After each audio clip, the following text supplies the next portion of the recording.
अपने political career में पहली बार अखिलेश यादव नेता सदन बने हैं और अपने पॉलिटिकल करियर में पहली बार अखिलेश यादव नेता सदन की हैसियत से बोल रहे थे। बोल क्या रहे थे? बीजेपी के ऊपर बड़ी सौम्यता के साथ बिजली बनकर टूट रहे थे। जो लोग शिवपाल यादव को अखिलेश से अलग मानते हैं, जो गोदी मीडिया अखिलेश और शिवपाल यादव को अलग अलग बताने में अपने 24 घंटे के चैनल में से 20 घंटे खर्च कर देती है, उस गोदी मीडिया का आज मुंह धुआं धुआं हो गया। अखिलेश आगे बोल रहे थे, बीजेपी को आईना दिखा रहे थे, बीजेपी के हर बाउंसर पर 6 लगा रहे थे और पीछे बैठकर शिवपाल यादव अपने भतीजे की वाक पटुता पर मुस्कुरा रहे थे। शिवपाल गदगद थे कि उनके घर में किसी ऐसे वक्ता ने जन्म लिया है जो आज के दौर में साम दाम दंड भेद वाली बीजेपी को पानी पिला पिला कर धो रहा है। अखिलेश यादव जब पूर्व बिजली मंत्री पर हमला बोल रहे थे, अचानक अखिलेश ने कहा कि योगी जी ने दूसरों की गर्मी निकालने से पहले श्रीकांत शर्मा को बिजली मंत्री के पद से हटाकर उनकी गर्मी निकाल दी है। भतीजे अखिलेश के मुंह से यह सुनते ही शिवपाल यादव ठहाके मारकर खुद को हंसने से नहीं रोक पाए। और मैं यूं कहूं कि इनकी गर्मी निकाल दी इन्होंने। भाई मंत्री हटने से ही गर्मी निकली। ये खराब शब्द नहीं है, अब अच्छा शब्द हो गया। ये शब्द कौन इस्तेमाल कर रहा है, वहीं से एनर्जी पता लग रही है। जातीय जनगणना के सवाल पर अखिलेश यादव ने ओम प्रकाश राजभर से चिल्लाकर कहा कि जातीय जनगणना होनी चाहिए कि नहीं होनी चाहिए। इस पर उधर से जो जवाब आया उस पर शिवपाल यादव जोर से ठहाका लगा पड़े। तो कम से कम जातीय जनगणना तो हो। हमें आपको सबको पता होना चाहिए हम कितने आबादी में हैं। पहले माननीय ओम प्रकाश राजभर जी, आप चाहते नहीं चाहते जातीय जनगणना?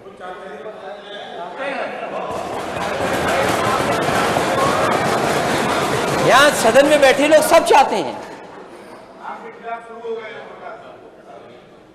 वो हमारा उनका है मसला। केशव प्रसाद मौर्य ने कहा कि मैं अखिलेश यादव को 25 साल तक सत्ता में नहीं आने दूंगा। अखिलेश बोले मैं आऊं ना आऊं, लेकिन केशव लोक भवन में मुख्यमंत्री बनकर कब बैठ पाएंगे ये बताएं। शिवपाल यादव फिर से ठहाका लगाए बिना नहीं रह पाए। लेकिन आप भरोसा रखिए, आपको 25 साल तक केशव प्रसाद सत्ता में आने नहीं देगा। आप भरोसा रखिए। आप विपक्ष, आप श्री अखिलेश जी हमारे बड़े अच्छे, आपको मैं पसंद करता हूं, लेकिन अध्यक्ष महोदय हम आ पाए ना आ पाए, ये हमारे माननीय सदस्य लोक भवन में कब बैठ पाएंगे?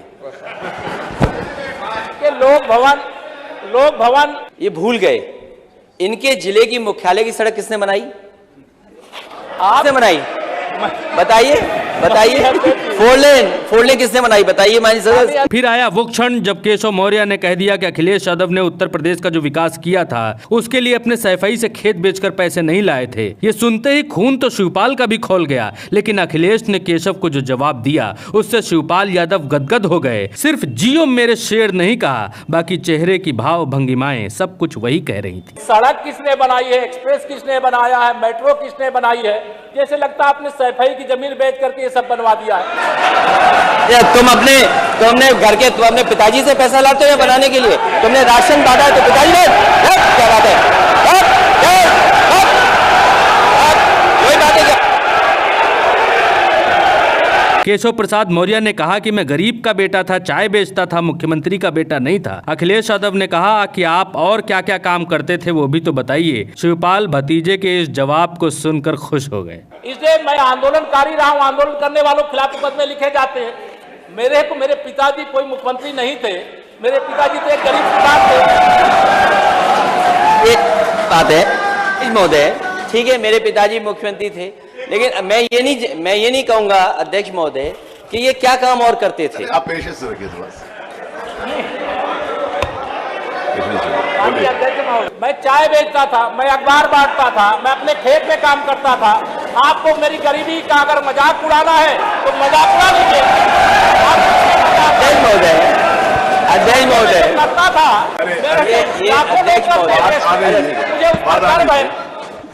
मुझे उस पर गर्व है। नहीं अध्यक्ष महोदय, अगर ये चाय बेचते थे तो हम माननीय सदस्य सब लोग चाय पीने चलेंगे। दोस्तों वीडियो को अपनों में शेयर कीजिए, चैनल को सब्सक्राइब कीजिए।